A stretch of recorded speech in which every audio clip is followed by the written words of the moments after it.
1 2 1 2. Yes, yes. What's good? Woo, what's good? It is We Got Str8 Convo. Hey, it's number 6. Wow. I know. Do you understand it? I love it. We got a really special guest. Yeah, man. I'm kind of excited. Got a special guest. But before we get into that, how was your weekend? My weekend was good. It was actually quiet, even though it was the 4th. How was yours? Mine was busy. I enjoyed it. I got a chance to go to a real fly spot called Rock Mill, and there was a poet by the name of Sharif Simmons that did. Simmons, okay. Oh my goodness! When I talk about a revolutionary, he was amazing. Nice. So.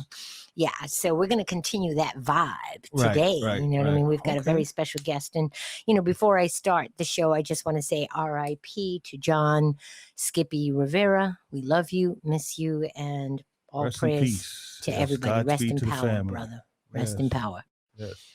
Okay, so our special guest today is a poet extraordinaire, an incredible mind, just a really dope person that I had a few minutes, an opportunity to really build with him. So we're going to put our hands together. Well, not yet. Wait, not yet. Hold on. Oh, I see. A little technical difficulty. Sometimes that happens, y'all. It's all good. But, this gentleman hails all the way from Boston, Massachusetts, comes into this city, talked about the actual grind of what it means to be a poet and an activist, and to speak the truth, sometimes to those that live a lie. And, the challenges that you face doing that. And guys, if not anything, you know me, we've been talking about it. Now is the time to wake up. There are things that we have been doing in our lives incessantly that really, when you do the due diligence, when you start sticking your nose in the book of truth, you start realizing, hey, wait a minute, this is not accurate. Wait a minute, this is not accurate. Born and raised as an avid Catholic, I'm now questioning everything about Catholicism, not God. Let's get that clear, but just the political aspect of a religious platform that should not be political, but was and still is. And so you start wondering, where does man stop or try to stop God from being God? You know what I mean? So we're going to talk a little bit about that as well. Yes. So, I'm just really excited about this person. He has a wealth of knowledge. Yes. And a great attitude. And if you guys are in New York this Tuesday, you definitely want to go to the Hexagon, is it called? Hexagon Lounge on 142nd and Bradhurst. Mm-hmm. Yes, he'll be the featured artist there. We're just waiting for him to chime in. So, and I'm telling you, it's not a waste of time. This brother's got knowledge and he spits. Yes. You know what I mean? And there are times where you see the absolute correlation between poetry and rap. You know what I mean? And I think some of these brothers, the cadence in which they rhyme, because I did some homework on him, checked out some of his, videos and stuff. And I was like, wow, he's kind of really spitting, even though there's no music to it. Right. But the rhythm was so dope. Like you feel every word. It's kind of cool. Mm-hmm. So I'm looking forward to it. That was just the same thing that Sharif did. Sharif talked about how, he started with just the word, but then he embellished it with him playing guitar and just kind of doing different odes to hip hop using poetry. And it was kind of really dope. Yes. Yeah. If y'all get a chance, check out Rock Mill. Yeah. It's the cannabis lifestyle, but it's done with such class. Right. It's amazing. I don't know. Let's see. Okay. We're still getting it done. Yeah. Also, shout out to Chuck Chill Out. I got to get an applause for him because his birthday bash is the 9th. I unfortunately won't be there. But for anybody that wants to know, I'm telling you, y'all want to check this out. Nice and Smooth is going to be there. CL Smooth is going to be there. Red Alert is spinning. Funkmaster Flex is spinning. This is definitely going to be one of those hip hop iconic nights that you'll be talking about for years, because I know everybody's going to be out, and I'm sick to my heart that I won't be there. But, family comes first. And so you've got to make these sacrifices to do what you got to do. So, yeah, that part. Yeah, that part. Oh, and I finally got a chance to taste Mary J. Blige's wine, Sun Goddess. It's absolutely delicious. I can't continue to drink it. I'm waiting for their Merlot because unbeknownst to me, they had lemon in it. And I was so busy, I have that allergic reaction to it. But I didn't drink that much of it, so I really wasn't that bad the next day. But sheesh, but it's so good, you guys. Nice. Everything, the Pinot Grigio, the Sauvignon Blanc. I mean, oh my goodness. Everything was delicious. And it had nice body. It's actually all the way from Italy. Oh. I didn't know that she took 3 years. She actually learned about winemaking. Took 3 years before she released this wine. So go ahead, Miss Blige. Okay, let's give her. Yes. Go ahead, Miss Blige.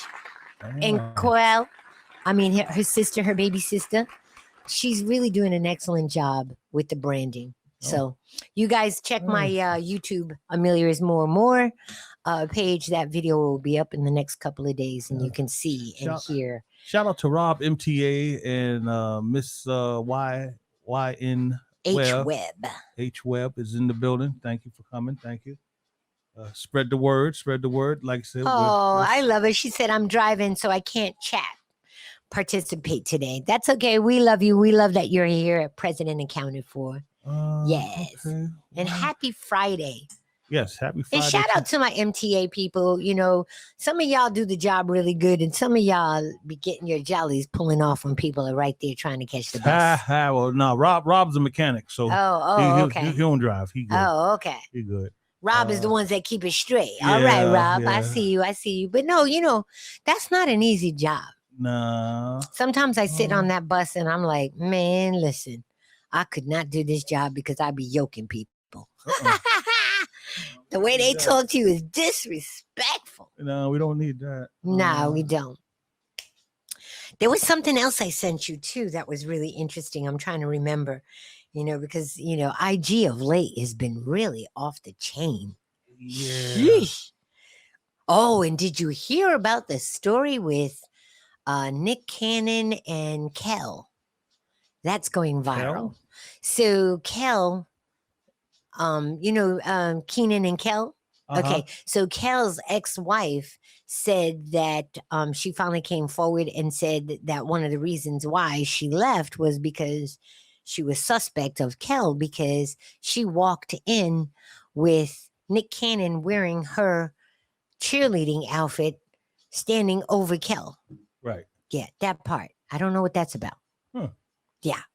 So, I'm like, poor Nick, he just can't get a break right now. People are just going after him left and right between all the babies that he's having and just his political stance. But, he's a very talented brother. Right. A lot of people don't realize, he don't really have to do this. He just does it because he loves it. Right. Yeah. Because his family is connected in a whole different way. True that. So, I just hope that, some of these things get clarified, because the more stuff that comes forward, the more I'm scratching my head. Right. Like things that make you say, Oh, okay. We are present and accounted for. So you want to bring them in? Yes. Well, introduce them. Well, okay. You the MC. All right. Well, you was the one that, made it happen. So I thought you wanted to do the honors. But we good. Okay. Well, everybody that's online, we want to welcome Warrior. He's just an amazing talent for hailing from Boston, but all over the world. And Warrior, come out and play. Yay! I was dying to do that. Yeah, there we go. All right. I get that all the time. There we go. I get that all the time. So, how you doing, man sister? In the mind. Welcome. Welcome. Hey, welcome you both. DJ Mecca, what's going on? Thank you, sir. Welcome, sir. Oh man. All right. Now we got it. How y'all doing over here? Good. How are you today? It's Friday morning. I'm actually wonderful. It's it's beautiful outside in Boston. I am sitting in with two beautiful people, and I'm about to come to NY and have some fun with my brother Earl. Yes. Yeah, shout out to brother Earl. Shout out to brother Earl. Yo, no doubt. That poetry slam is definitely everything. If anybody gets an opportunity, please go out and check out our brother Earl on 142nd and Bradhurst in Sugar Hill. Because it's really a fly night. Yes. What I like best about it is the combination between the poets that are really first starting, out with their journey in poetry, and then the seasoned veterans like yourself that encourage. There's a lot of love that's in that room. Why do you keep on coming back? Well, I actually, you know what? It saved my life. Plain and simple. When people ask me why I do this poetry thing, I hear a number of different reasons from different people, and they're all great. I don't dislike any poet. I don't judge any poet's level or experience. That's just not me. I don't judge poets for being activists or just artists who just love the craft. That is not me. It's not on me to judge. Poetry saved my life. I was in prison for like 10 years straight. I did all the 90s. In 1989, I fell, and I didn't come home until 1999. So I didn't get to see I seen the 90s from behind a jail cell and brick wall, and on radios and things of that nature. Visits, letters, if I got those, and whatever the case may be. The last 3 of those were in solitary confinement. I was locked up by myself.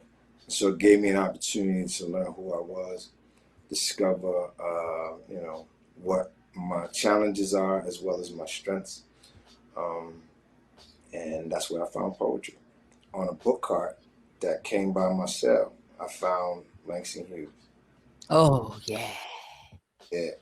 I found The Panther and the Lash by Langston Hughes on it was a 3-shelf book cart that come by my cell. It would be 3 carts that come by the door, and you could actually tell which cart was coming by the squeaks on the wheel. The differences in the squeaks in the wheel. And my favorite cart was actually the book cart. So I used to grab stuff off it or whatever. The majority of it, I must say, was like Stephen King novels and just, fluff, stuff like that. But they had some jewels on there. They had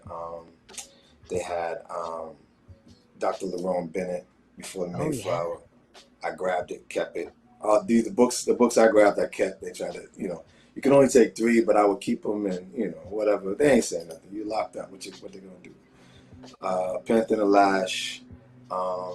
I grabbed a Quran, I grabbed the Bible. They had a ripped up Torah. I read a few of those things, So I went through a whole bunch of stuff. And then in the back of the Panther and the Lash, there was a bookstore. As a matter of fact, you may know it. Lucina Books in Brooklyn. Yeah. And I wrote them, and they actually sent me 2 free books. Nice. They sent me 2 free books, and I just kept reading, and I learned poetry. I didn't know anything about spoken word. I used to just retain my stuff so they wouldn't rip it up when they came in and disrupted my life.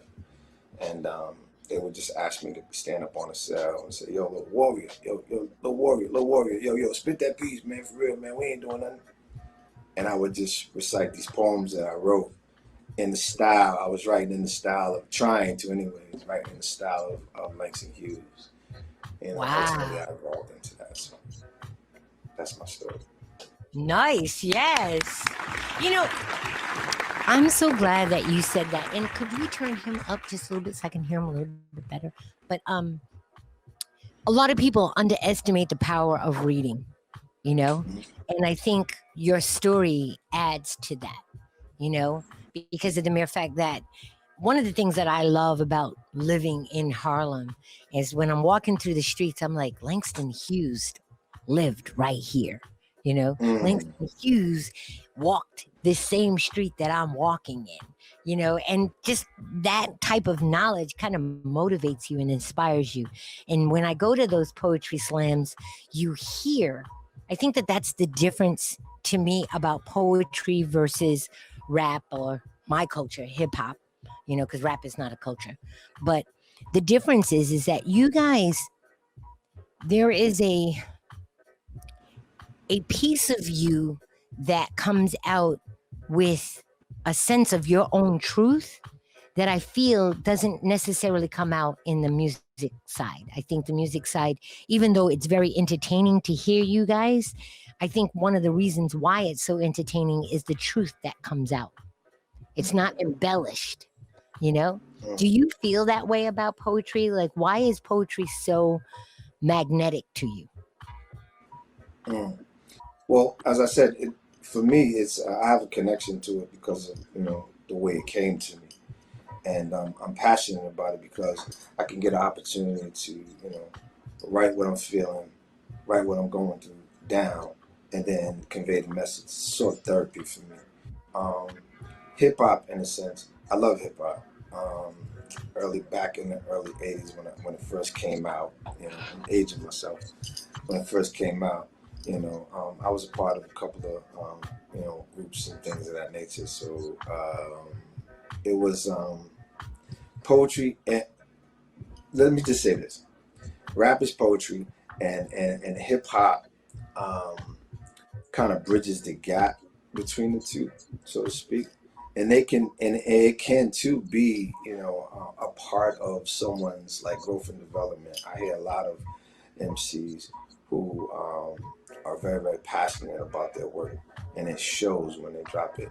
And then there's others who are just in it for whatever. I mean, that's what any art. Huh? Yeah, there's some of them that's just in it for the bag, and it shows. Right. I mean, but that's with any art. It's that it's in poetry too. There's people into the spoken word thing because it's hot. You know, they can get some women or whatever if that's what they choose to do, or they just want to, you know, they have this complex about themselves. They just want to they want to be seen or heard. So there's different reasons. You know, and that goes into, I personally feel like, you know, being a record executive, right? We're always looking for that hit. And I constantly have the same conversation in that the records that stick are usually the ones that is like, so the passion shows, the originality of the expression shows, the authenticity of the messaging shows, and people don't know why they like it, but they just know that they like it. And as a professional, you have to look at and quantify all those different reasons, and it always comes back to originality, you know. And I'm starting to find that the same thing is true with poems. You know what I mean? The poets that I'm really gravitating to are the ones that are really passionate about the art of poetry and want to add to that culture using their voice. Do you find that to be true? To a certain extent, I'd like to say that you know, a lot of the music that we hear that sticks to us is unfortunately commercial, and it's been marketed to us, and so we can find ourselves singing hooks and songs we don't necessarily like, we don't necessarily appreciate, but we've heard it so much that it resonates. It's just continuous, it's constant, it's over and over. And then there's those jewels, as you said, that hit us in a different place, hit us different, you know, and then we grow with them. And then as we grow, our palettes, our artistic palettes grow, we can kind of discover who we like, whether it be an Erykah Badu, whether it be a Black Thought, you know, whether it be a Brother Earl, you know, or what have you, in poetry, you know, whether it be someone else like that. But then you'll hear some commercial artists who are just out there all the time, constantly on it, marketing. No offense to them, their marketing game is dope, you know, marketing, but they're not as, you know, their quality of art is not, you know, as good as, those artists who are really, really honing their skills. They just have a better marketing team. I'm going to talk about the power of the word. Thank you very much, because that's so on point. Words have power. And this morning I was speaking with my manager, and, he was talking about how,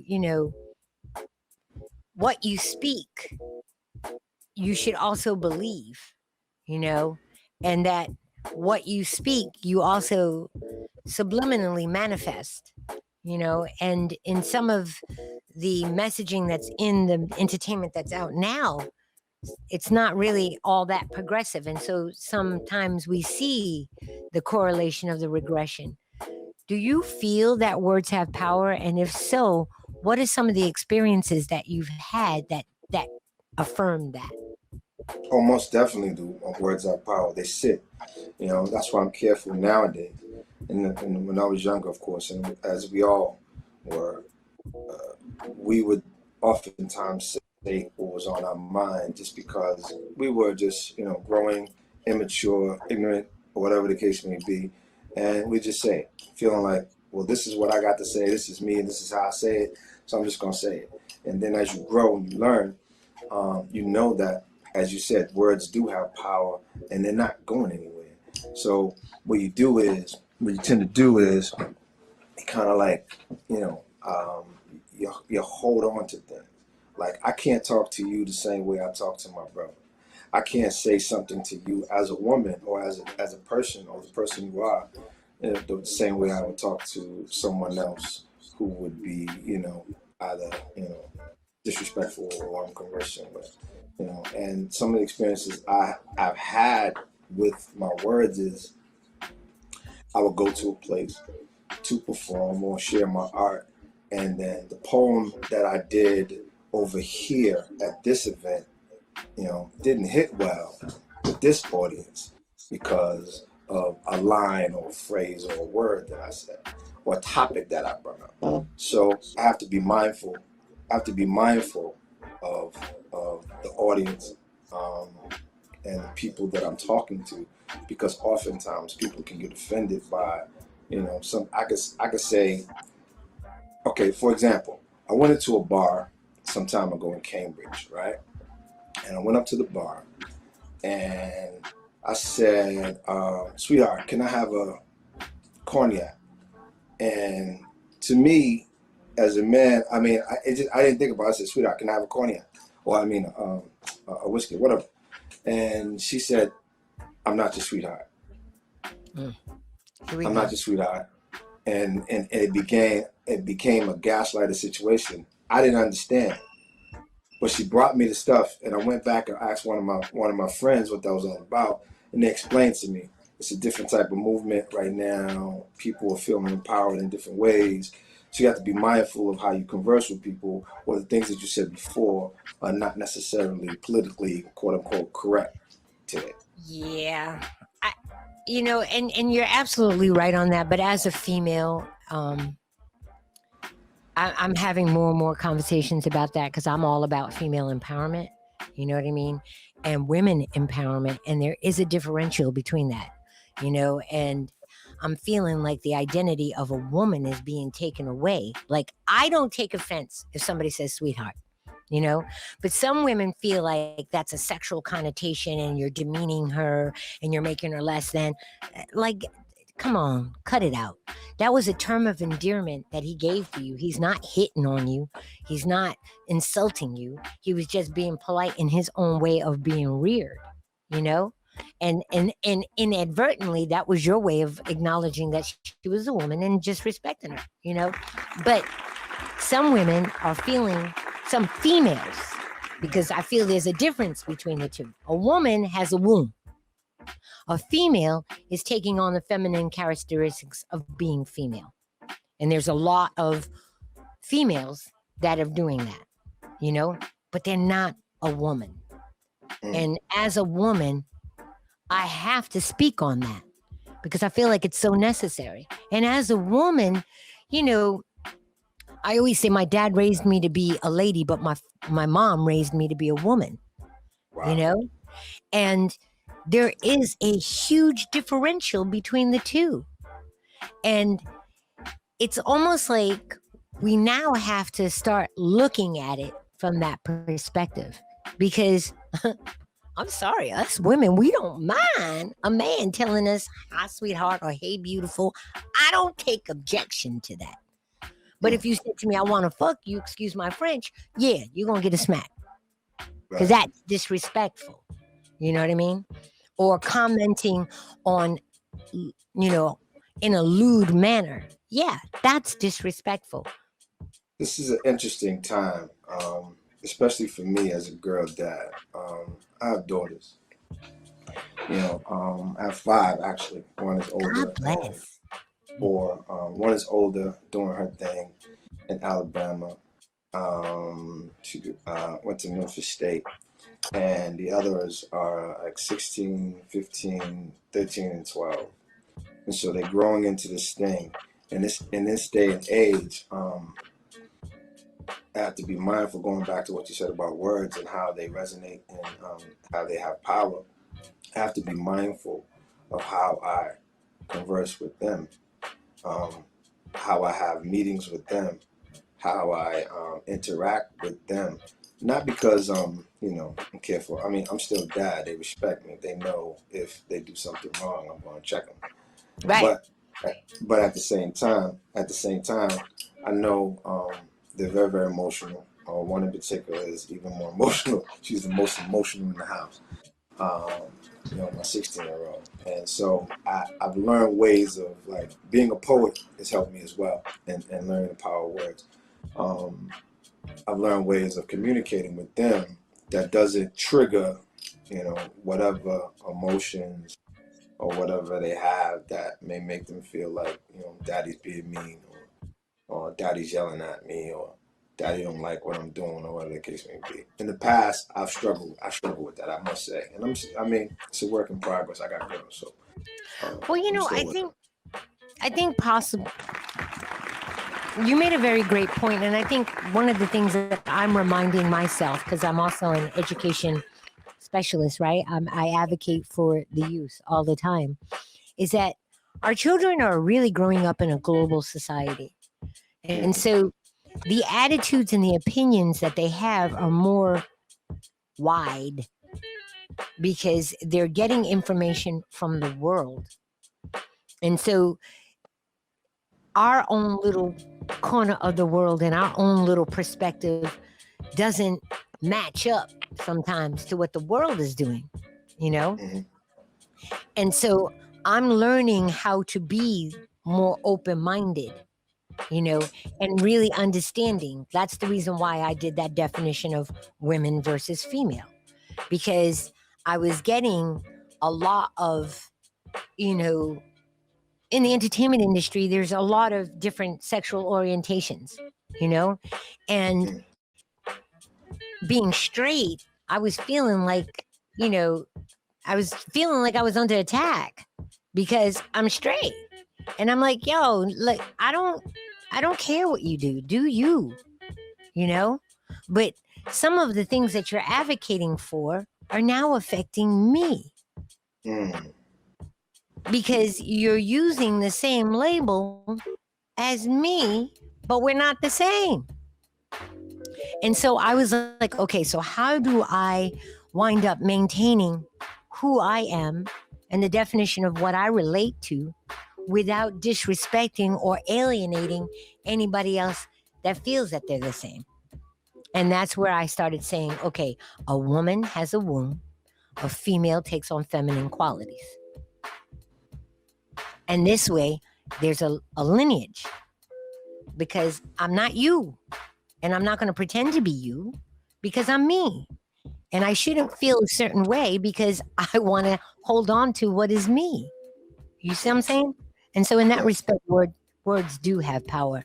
And yeah, it's very tough to raise a teenager nowadays because the influences are everywhere. So how do you continue to engage with your children and indoctrinate them into the ideologies and moral fiber that you feel is necessary for them to grow and nurture as an adult while still being global? Great question. My children are little. I'm the super playful dad. I'm the one that got on the jungle gyms and ran. Oftentimes, I'd be the only dad in the park running around, and I got everybody's kids while everybody else is on cell phones. I'm playing with everybody's kids. Like, can we play? Can we play? I'm like, yeah, okay, cool. I would always tell my children, the greatest nation is your imagination. Explore it. Like, just go. Just go anywhere you want to. Have as much fun as you want to. Be a kid as long as you need to. And whatever comes your way, and if it feels different, uncomfortable, you don't understand it, bring it to me. Let's have a conversation. If I know, I'll share whatever information I have about it. If I don't know, we can explore it together and then discover, what it is and how we can navigate, the situation, this way of life, or whatever the case may be. I just tell my daughters to keep an open mind. They grounded in their belief systems. They grounded in their belief systems, but always keep an open mind. Don't be a judge of anyone's character, preferences, or whatever the case may be, but just know who you are and stand on that. Stand on that. And if you have to defend it, defend it. If not, then don't. And enjoy life. If it's difficult, I got this saying for my kids, for my girls. Your mom will always be your quarterback. You got the ball. I block. Anything in your way, just run the ball. Just run it. And I'll knock everything else out. I like that. Kudos to you for being a Black man supporting your children, because that has been such a huge topic. It's driving me crazy. And I'm like, yeah, there is a real issue with that, but there are some real men out here really taking care of their kids, and they're not getting the accolades or the acknowledgement that's necessary, because that's not the agenda. And I'm like, I will not on my watch, because I was raised by a powerful Black man, and he made me who I am. And watching you with you, hearing you speak about your daughters and your relationship with them, you're another one, and so I just need to salute you and applaud you. And listen, shout out to all Black fathers in general. I got a cipher of like friends, close personal, colleagues. I call them friends, brothers. We get together.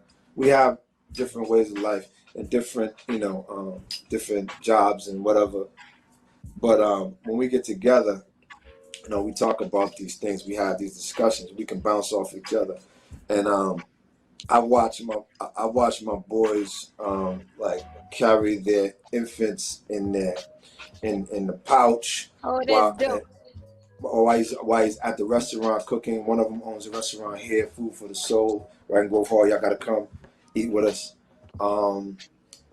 He's carried his infant in the pouch. Now the young man's 5. I just bought him a whole bunch of different stuff. I got my brothers. There are examples of Black fathers that are not shown, and the stereotype is that we're not doing what we're supposed to be doing, but that is not the case. Not from what I see. Exactly. Yeah, exactly. And then it just needs to be said. Shout out to the fathers that are in the chat room. I know a couple of them that are in the chat room. Hey, as a matter of fact, in the chat, I'm trying to hit back, but I can't. I'm not technologically inclined often, so. But shout out to everybody who's shouting out in the chat. I'm glad y'all are here. Yes. That's what's up. Activism. I am totally an advocate. I advocate for women. I advocate for children. I know that you are the same. What are some of the things that you are an activist for? Oh, wow. I am currently the rapid rehousing liaison for an organization here in Boston that serves young adults 18 to 24 years old who are suffering from housing insecurity and just the ills of life. As well, I consult other organizations here on gang activity, young criminally active young men and women, for that matter, in the streets of Boston. My goal is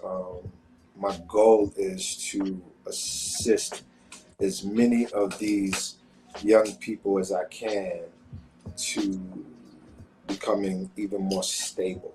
You know, Boston, for those of you who don't know, has a wealth of resources available to not only young people but to people in general. The healthcare up here is dope. You know, to some, the school system is terrible because you live here, but it's actually great. You know, there's funding from all those Ivy League universities. There's more grant money than you need. You know, they're mad resources. What we lack is the people who care enough, and there's several here, don't get me wrong, but we need more people who care enough to be in the areas that are not always thought of as the best areas, you know, in the streets with these gangsters. Because, like, if you talk to somebody the right way, if you're unafraid, if you show that you're unafraid, you know, they will gravitate towards you and they will accept you. Because as you know as a mom, right, that children invite criticism. They need someone to, like, challenge them, you know. And oftentimes, I think, in my opinion, some of us are nervous because they hear of the drama these young people bring, you know. So if you positively confront someone, you know, oftentimes you can get over the PTSDs, you can get over the anger issues, you can get over the rah kill you. You can get past that if you talk to someone the right way, if you show up consistently enough, you know. And then they'll at some point they're gonna need something that you have, and they're gonna ask you for it, and you got to be there to give it to them. Exactly. And you know, the most important thing that you said is you got to be there. You know, you got to. Yeah. Doing outreach with our troubled youth is an act of love. You know what I mean? It's an act of caring because you already know the odds of which you're up against. And, you know, for me in my outreach, that's what I'm always showing. It's like, I'm going to love you regardless. I already know about that. Yeah, I know about that. But I also know that if you had a different alternative, you wouldn't have made that choice. Absolutely. So I want to bring you that different alternative so that you can have a choice. And this is the conversation that I have. You know, I start with kids, helping them understand what their passion is. Because if you do something you love, you're not going to give a damn whether or not you get a lot or a little from it because it's fulfilling you. And that's the beginning. And you find that inner peace from that because that is the core of who you are. But our children, unfortunately, nowadays, with all these focus on the bag and looking fly and being a dime and all this other foolishness, instead of finding out who you are to the core first. We've gotten away from that. Everybody is copying one another. And I was like, no, God didn't make you to be a copycat of this. He made you an individual. So who are you individually? And the other thing that I challenge youth on is like, there's no such thing as can't. The only thing that there is you don't know how. Right. So let me show you how. And watch how quick that word can't is removed from your vocabulary. But I also feel that one of the things that we need to stay conscientious of dealing with today's youth, their focus, especially my teenagers and up, their focus is always, especially my 20-year-olds, is how much time they have to put into it versus what they get out of it. See, we were raised with a different work ethic. We were raised, put the grit in, put the grime in, and then it'll eventually pay off. Nope, they don't think that. They want to know how much do I put in and how much do I get out. And so you have to think differently now approaching these kids. You have to really think about what their receipts are and how to guide them to get that.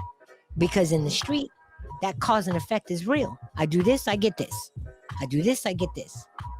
You know? And if you're not coming to them with that, you might get a deaf ear.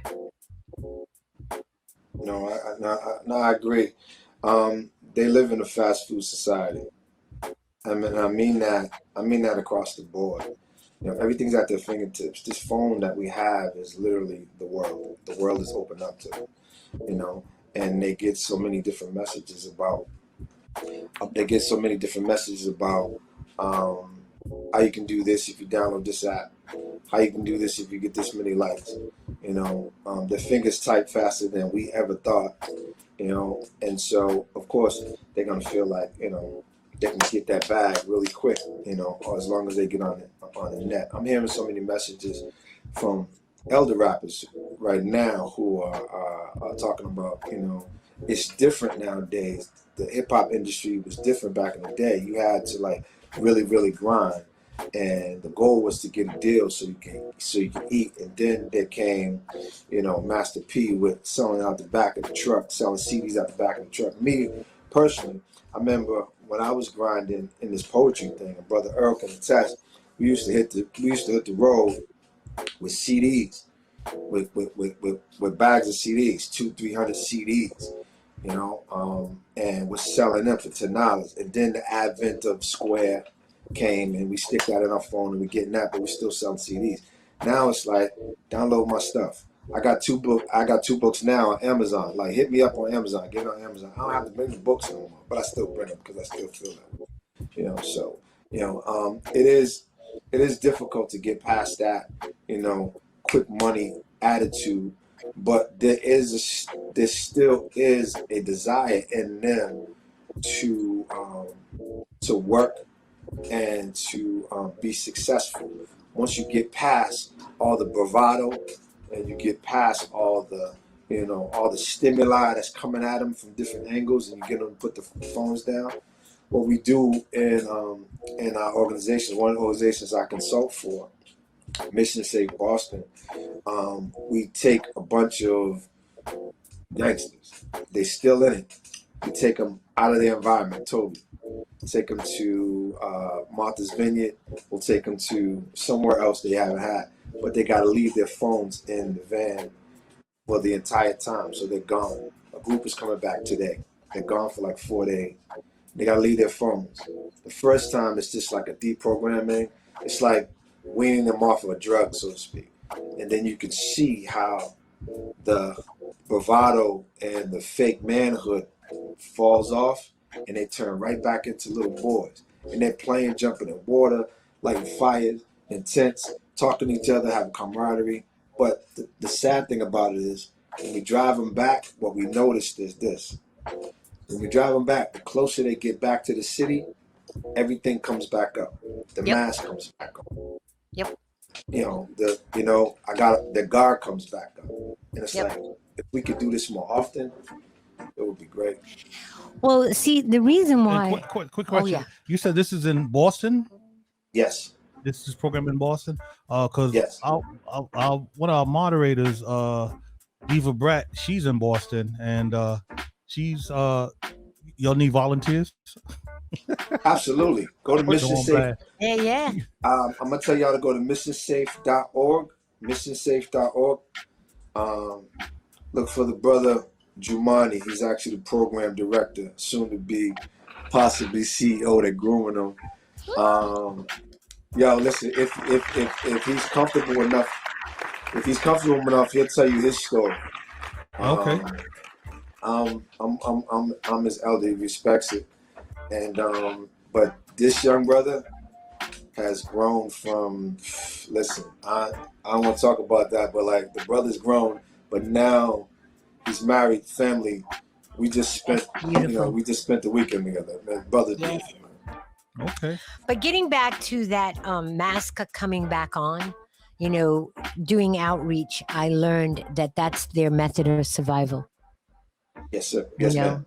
And that to me was the hardest part, of dealing and finding out the truth. Because you want the kids to tell you the truth. You don't want them to give you a facade. But then when they tell you the truth, you sit back and take a deep breath, because it's like, okay, so now I understand why you're that way. Now I totally understand why you act the way you do. And so now it's teaching them how to survive in their environment, but altering certain survival tactics, And some of them you can't let go. You know, like I remember, this is like many, many years when I first got out of college. I was in Boston, Roxbury, and the kids had a habit of playing this hitting game, right? And it was driving me crazy because I can't stand it, right? I'm looking at it from an educator's standpoint, and it's teaching them violence and conflict resolution in a negative way, right? But then I went the extra yard because I'm somebody that does that, right? So I decided I was going to go into their environment instead of them coming into mine. I was going to go right to the hood and hang out. And I began to see why the hitting game was so important.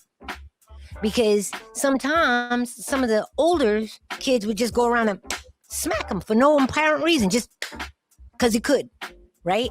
So if this kid doesn't learn how to defend himself, he's going to get smacked. Absolutely. So what I did was, instead of playing the hitting game when we were at the after school program, I was teaching them the 52 blocks. You know what I mean? So now they couldn't get hit, but they were playing the same game. It was still survival, and I wouldn't have had that knowledge had I not did what I did. And so my biggest complaint with some of these agencies, and I put it in quote because they really aren't, they want to continue the problem as opposed to solving the problem, because they think that they won't have a job if they do. But more money, more problems. You know what I mean? And I've shut down a couple of organizations because of that. You about to tap into something like that I've been thinking about for quite some time. So first, let me say this briefly to address what you said about, you know, their environment and them coming back and putting up the guard. The only reason why they had to put up the guard is because of complex post-traumatic stress. And I know everybody's familiar with post-traumatic stress. Soldiers coming home from war and reliving the traumas and experiences that they had. But what I suffer from is complex post-traumatic stress, meaning that they're still in the war zone. They still have to walk past the same spot that their boy was chalk marked in every day. They still live in their Beirut, their, you know, Iraq. They still live in it, and they have to relive it every day. That's complex post-traumatic stress.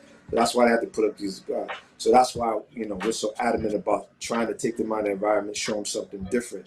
Even though they may have to come back, it will give them an idea or an example of where they can be and how they can do things, how other people do things. So, but to address the other thing about the organizations, I'm learning some things. I'm not as well versed as I need to be, so I'm just giving you what I know about what they call the nonprofit industrial complex. Yeesh. And indeed, there are some organizations, a number of organizations, who are getting fundings and things of that nature. And their goal is to, well, I wouldn't say what their goal is. I don't know what their goal is, but I'll tell you this. What happens is, as long as there's a problem, there's a paycheck. Mm-hmm. But there are organizations who are not like that. There are organizations there are a number of organizations who are not like that. But I do understand what you're talking about. And, here's the part that gets me upset. We've got these wonderful organizations that are doing things, and because of these pseudo huge, some of them are huge agencies that have been so indoctrinated into that industrial, you know, world, right? Yes, ma'am. That they get all the money, and the people that are really making the difference and doing it don't. Like, I literally got an organization shut down. It was my mission, because I was working with them and we were doing remarkable stuff. Like, we had a radio show that our kids, because I took some of my kids that were vocal, that were always commenting on stuff, and I gave them a radio show. And they started building community within their community. They started highlighting community stars and businesses that really cared about the business, about the community, and why we should, help them, and different things like that. True advocacy, right? I also had a young girl that wanted to be an animator, stuck her in a competition for comic books. Shout out to D from Run DMC. He did it here in New York City. She won. And at 12 years old, she was a published author. We had a step team that stopped gun violence in the South Bronx in their neighborhood for 276 consecutive days. They winded up getting a $20,000 grant, and the organization was trying to take that money. I was like, no, it's not your money. This money belongs to these children that busted their butt to stop violence in their own neighborhood that the adults weren't doing. So how dare you? They were sharing the budget. Our budget was a certain amount of money, but they had another organization underneath our budget, and they were taking money from us to fund somebody that wasn't doing a damn thing. I was like, oh, hell to the no. It does happen. I'm happy to report they are no longer in existence. They lost all their funding. Thank you. I'm happy to report that. But the sad part about it is now the neighborhood has nothing. So did we really win? No. Oh, so Warrior, let's talk about this upcoming Tuesday for you. Oh yeah. We almost and your books. And your books. What can we expect from next Tuesday at the Hexagon Lounge? Listen, I've been saying this for 22 years, man. Whatever comes out my mouth, man, on the day I show up, unless someone specifically requests a type of feature or anything like that, it is what it is. I write from the heart. I write about things I respect, I love, and I appreciate. So it's just gonna come out. I got a number of different pieces up in his head. I've been writing some different things. I'm showing some growth and development in my writing, and in the things that I read about, think about how I'm living. I got some new pieces about my daughters that I haven't wrapped my head around. I'm gonna have to read those, but they kind of cussed me out the other a few months ago. They said, "Daddy, did you write stuff about us?" I'm like, you know what? So I wrote one individually about them. I wrote them each their own piece, and then I wrote like 4 pieces about them in general and how we, so I'm trying to wrap my head around them and bring them into the fold. But right now, poetry for me is just love. I'm not, chasing it like I used to back in the day. I used to run around.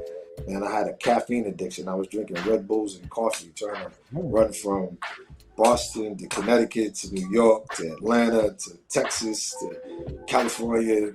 I was just crazy, and by the time I get back, I had a caffeine addiction, so I had to stop drinking coffee and all that crazy stuff. But it's gonna be fire. Trust me, it's gonna be fire, bro. Can you give us a little sample? Do you have a favorite poem? Sample. I always got something. Don't ever ask me. I always got something. Something fire right now. I'll give you. I'll give you this. I wrote this for them trigger finger fists of fury for whatever looks like me. They act like they're crazy, but frankly, I believe most won't shoot the sheriff or the deputy that lynch locked the noose that got them hung by a jury of their unknown peers.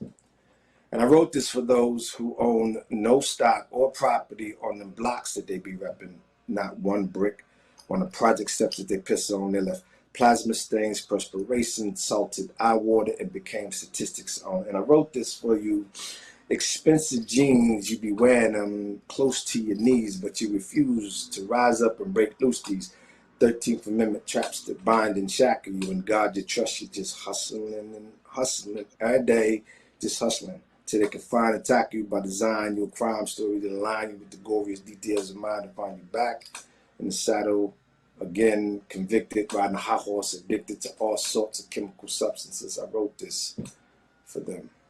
That's just a piece of it. Wow. I like that. Nice. One of the things that I always love telling, because you brought it to our attention about wearing the pants down to their knees. Do you know that about 6 years ago, the futures market told everybody to invest in hip technology, hip replacement technology, because they saw that the influx of people that were wearing their pants below their waist was going to affect their gait, the way they walk, and eventually deteriorate their hips. And be damned if more people are not getting hip replacements now. Well, not only that, but not only that, youth are not trying to crease their Jordans either, right? So they're walking like this. Not even like they're not moving their feet naturally because they don't want to crease their Jordans or whatever they're wearing. So they're walking like this, and it's causing. I haven't found any evidence of this, but I'm sure it's causing foot problems as well, arches or whatever the case may be. Yeah, it's crazy. My daughters was trying that, right? I said, you better walk in them shoes. You better walk in them shoes. For real, because stop playing with me. For real. Right. It's crazy. Yeah, because it affects your knees. I mean, your body operates the way it operates for a reason. Well, you know the reason why they say that? It's because the resale of used sneakers is going out. So, not putting the creases in it makes it easier for them to resell the sneaker. So that's one of the reasons why they walk that way, so they don't scuff them up for one. And then I get it. And I respect the hustle, but at the end of the day, right? For real, right. Listen, look, you know where we come from, bro. Look, if we got some top tens or some Shellys, we're wearing them. We're just gonna wear them. We're gonna walk. Right. I mean, and we keep a rag in our back pocket just in case somebody wants to get the stepsies on. Exactly. Yeah, so, right. Well, I tell them the $100 that they gain today for the flip of their sneakers does not pay the thousands of dollars that they're going to do later because of the damage that they did atomically to their body. So stay conscientious of that, youngins. Yes. Pay attention. Absolutely. Looking straight. We love you. We love you anyways. We love your style. We love your imagination. We love your trends. For real, man. Do you? Because we had our own trends too. The big laces. We had the huge big laces. But you know what? I can't blame them because we used to wear our shoes untied back in the day. True that. Yeah, I got caught by the police a long time ago like that. Because you couldn't run. Oh man. So compared for Tuesday, how can the people reach out to you and talk about quickly about your books? Oh yeah, absolutely. You can hit me up on IG. I got one page. I don't mess with a lot of social media. I cut them all off a couple years ago. But I got one page I operate, not only for myself. You see a lot of me on it, but it's for everybody. Any poet, artist that has some material they want to promote, they want to promote themselves or whatever the case may be, you can go to Poems Boston on IG. It's POEMS BOSTON. It's just that simple. You can inbox me if you want to, or you can go to Amazon and get my books. I have 2 books in print. They're older. I'm about to come out with another one soon. I'm working on it. It's painstaking. It shows the different side of me and the adult in me right now. Those are older books. One came out in 2005, my first attempt to self-publish, and the next one was 2012. They've been up on Amazon for quite some time, so it's time for me to do something different. I got a couple of new manuscripts. But you can go to Amazon and get them. One is called Guns, Poems, and Roses. It's Guns with a Z and the Roses has a Z in it. So it's Guns, Poems, and Roses. And then the other one is called The Right, WRITE. And they're easy to find. One's black, one's white. And The Right has a different styles. The different chapters showcase different styles of poetry, whether it be a villanelle, tankers, all types of different stuff in that one. And you can hit me up. I got some T-shirts coming out soon, so hey, just having some fun. Just having some fun with it right now. Okay?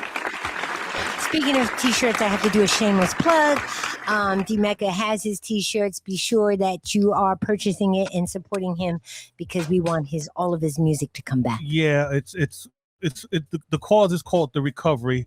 As you all know, a couple of weeks ago, my main hard drive crashed on me, and I lost 800 gigs of music. Sheesh. And the company that's doing the data dump, it's not cheap. I get it why it's not cheap, because they're one of the companies that works with the government when it comes to plane crashes, and they have to recover the data from the black box. Damn. It's that type of company. So it's a pretty penny. If you could just hit the link in my bio, you could donate. You could straight donate, or you could just go ahead and buy a T-shirt. Truthfully, I need 2 more T-shirts. If I sell 2 more T-shirts, then they'll print the whole thing, and then I can actually recoup from the benefits. But that's the reason I have till the 23rd of this month, and we're gonna rock and roll. We're gonna get it. That's it. That's it. Hey, listen. Where I find T-shirt at, bro? I get them too. I buy them too, man, for you. Well, the link is to get to your goal, man. That's you got that. Oh, the link is in the bio. It's at Custom Inks, custominks.com. But the name of the campaign is called The Recovery, and and can I just cash up you that? You can. Or like I said, you can actually go to the page and donate it. You don't have to buy the T-shirt. No, let him buy the T-shirt so you meet your goal. Come on, man. Okay, I'm just saying. Not only that, but the T-shirts. But a couple people have just donated and they didn't want the T-shirt, but I appreciate that too. So, but definitely, because we right now we're only working with 45% percentage of what I had. As a catalog, but I'm still able to rock out with it, but ain't nothing like the original setup. So indeed, I just had to do that plug real quick. Thank you. Warrior, I want to thank you so much for coming on the show. Anything that we can do to continue to support you, please don't hesitate to call us. You're an amazing person. I look forward to seeing that new book. I'm gonna go check out those other ones, and I'm gonna spread the word about Tuesday. Yes, Tuesday. I unfortunately won't be here, but I'll be there in spirit. Yes, Tuesday. Hey, thank you, and I want to shout out to like all these new poets out here, Brother Phil C. Alexander, and a number of different poets. Influence. They're from Connecticut. These cats are fire. There's a young sister from Boston that's up and coming. I call her the phenom. Christina, Pierre Louis. They're fire. Trust me. These young poets. Shay the Poet from New York. I'm sure y'all heard of her. These young poets, man, they got it, man. Poetry, spoken word is in good hands, man, with this young crop of poets, man, So shout out to them, respects. And don't forget, y'all, this next Tuesday at the Hexagon Lounge at 318 West 142nd Street in Bradhurst, he'll be the featured artist, the featured poet for the night with yours truly, D-Mecca, and the main host is the real Brother Earl. So if you're in the Harlem area on Tuesday, he's the OG. That's right. We start at 6:30, but you know how we do with CP. But we say 6:30, but it'll start a little later. But get there early so you can grab a seat, get you some food. They got a great new chef in there. He's doing his thing. Come through and bless the spot, bless the area, man. So all right, that's what's up. Okay. Well, you've been watching. Oh, I'm sorry. Go ahead. No, peace. Oh. No, go ahead. Yeah, right. You've been watching We Got Str8 Convo right here on www.twitch.tv/IMDmecca, as well as www.she'sthebossradio.com. I'm your host, Amelia Ismore, with my main man, I am D-Mecca. We are out, y'all. Second and fourth This Fridays. is She's the Boss Radio Network. We are on 24 hours, 7 days a week, bringing you the best in internet radio with music, live DJs, talk shows, teen summits, live seminars, and more. So meet us in the B Lounge and become part of the STBRN family. We are She's the Boss Radio Network. Boss equals business owners, steadfast and strong. Strong. Strong.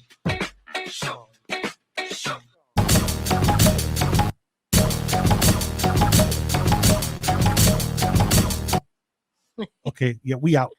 Till the next time, y'all. We'll holler at y'all later. Peace.